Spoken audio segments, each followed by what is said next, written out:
Alright, what's going on everybody? Quick disclaimer before the video starts. I started working on this video like the day that Velma came out. So if you're wondering why I only talk about the first 2 episodes, then that's pretty much why. None of the new episodes really changed my opinion on anything, so that's enough from me. Enjoy the video.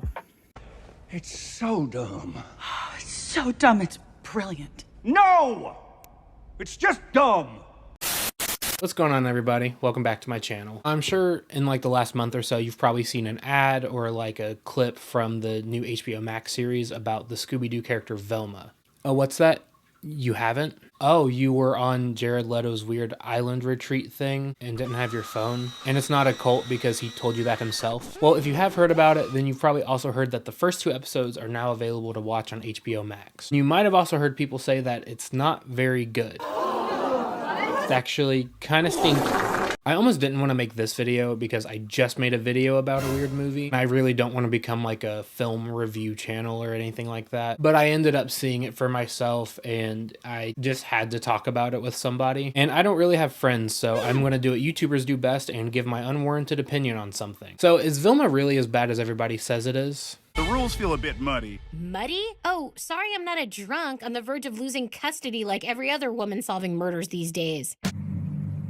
Yes. It's kind of amazing that like you made something so bad the entire internet collectively agrees on it. I haven't seen one positive review for the show other than someone whose husband worked on the show and got a cool sweater from it. It takes a very special kind of bad to make something like this happen. Usually there's someone that's just like, actually, you plebes just don't understand the nuance and the genius behind this show. So who is the mastermind that finally brought us all together for the first time? Mindy Kaling. And now I have to admit, before this, I wasn't too familiar with much of her work. I think my brain was just like, oh, well, I mean, she works on all these shows, so she has to be at least a little good, right? No. After doing some research, I found out she has this tendency to write in a lot of self-insert characters for herself. And a lot of the times they happen to be like self-loathing women of color that seek white validation. And that's exactly who Velma is in this show. There's like no difference. I have a disease where I can't recognize people who aren't hot. My doctor says it's basically sickle cell for rich guys. Is it called rudeness? It is. You're like smart. Oh, wow. Thank you. Yeah, not a compliment. Anyway. The only difference is that here it's being written through a well-known character and an established IP that's guaranteed to make Warner Brothers at least a little bit of money. Oh look, the trailer's comments are turned off. That's never anything bad, right? Now I'll be real with you guys, I'm not gonna act like I'm some like Scooby-Doo savant. I'm some like diehard that knows the intricacies of the lore and knows every little thing about everything. But like, I'm from Ohio. Of course I've seen Scooby-Doo before. Just not Cyber Chase because the bad guy in that movie scared me as a kid. It's really not a complex story to figure out. You've got 4 quirky teens, a talking dog, some weirdo running around in a costume, and a mystery to solve. And bing bang boom. I guess there is kind of a mystery like in the show. Students from the school they go to are turning up with their brains being cut out of their heads. She has no brain! Oh, I'm not dissing her. She has no brain! And Velma's the suspect in the first episode, which is because she like snuck up on Daphne in the locker room and hit her with a metal pipe while being dressed like this, which is pretty suspicious. You know what else is suspicious though? This scene shows Daphne and all these other high schoolers in a fucking high school locker room shower, and it's not censoring much. Mindy, I would love to know what your thought process was there. Oh, I'm sorry, what's this? Really? I'm being informed there was another writer involved in the first episode. Let's take a look.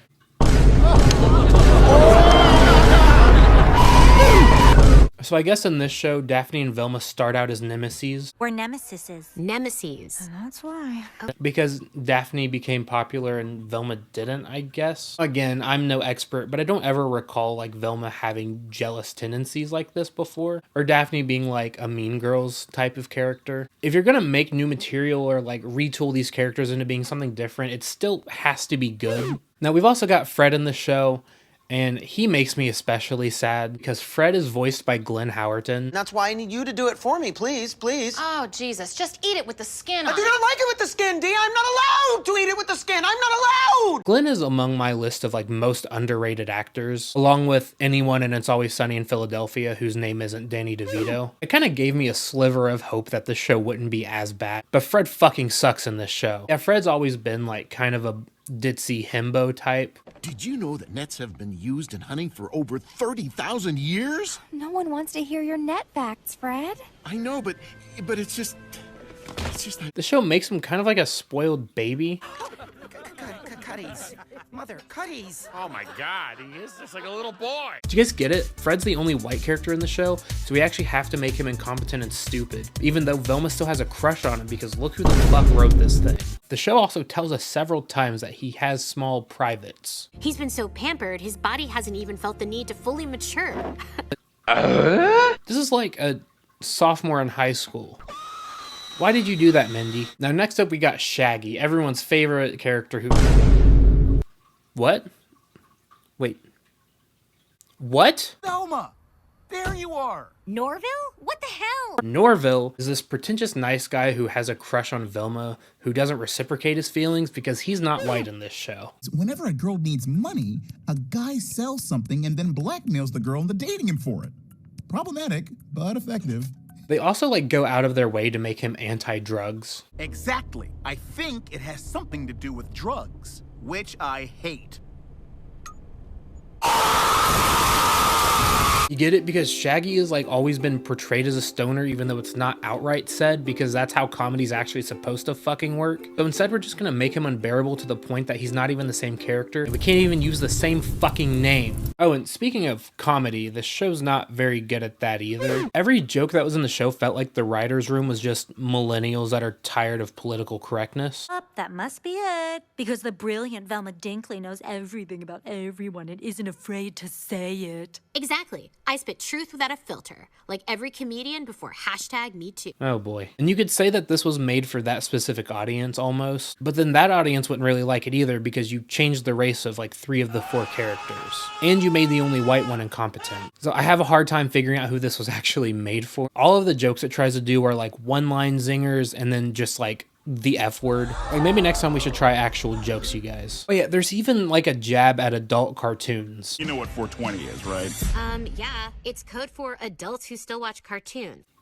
Then what the fuck are you? We have so many examples of adult animation shows that are actually funny and well written and just don't rely on vulgarity for entertainment. So there's really no excuse as to anyone in the writer's room thinking that any of this was gonna be entertaining. Guys, you don't understand. It'll be so hilarious if we have a scene in the shower where they're all showering. And they're talking about Riverdale too, because that's what kids watch, right? Where'd you guys go? Now another thing you might be wondering is Scooby-Doo, where are you? Usually if you're making a show based on a franchise, you want that franchise's mascot involved in some way. You're probably really upset I haven't even brought him up yet. But you want to know why I haven't brought him up yet? Because he's not here. They made a Scooby-Doo show without Scooby-Doo. You know how The Office tried to keep making new episodes when Michael Scott left and it just got so much worse? Hey, Mindy Kaling worked on that show too. How about that?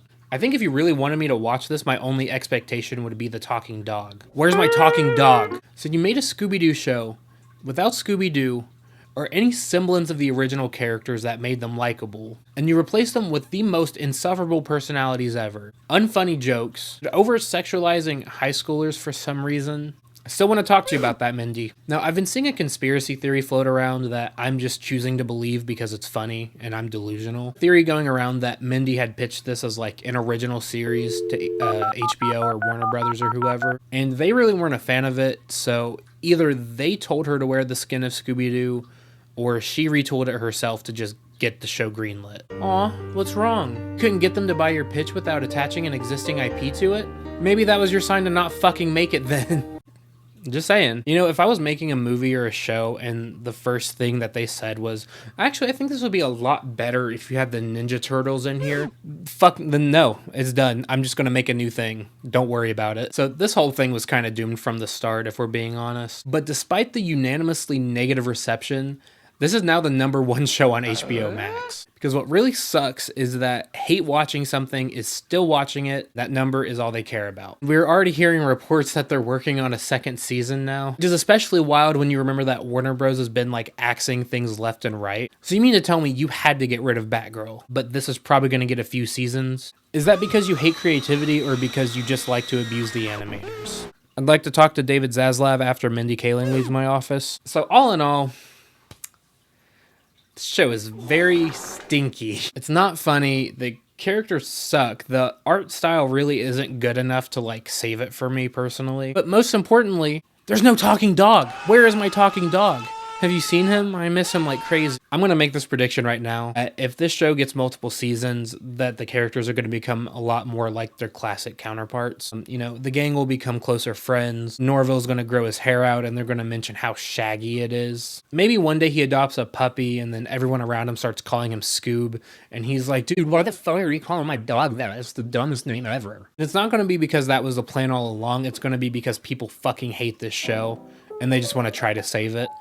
Only time will tell. So please don't watch this show. Please don't make them think that anybody wants any more of this, unless you're that one guy's wife. I'm sure there's better Scooby-Doo content to watch than this. If anyone knows of any, like, you can comment it down below because I kind of want to check some out. I think that's all from me today. So thank you guys so much for watching. Make sure you leave a like on this video. Make sure you comment down below if you have any ideas for any future videos. Make sure you subscribe to my channel.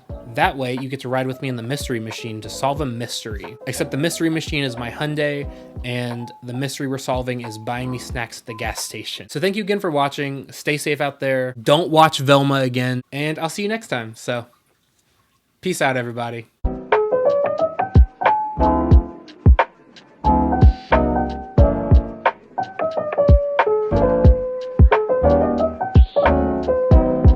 Aw, what's wrong? You couldn't get a multi-million-dollar company to buy your pitch without attaching I can't say the line. It's so hard to do. Help me.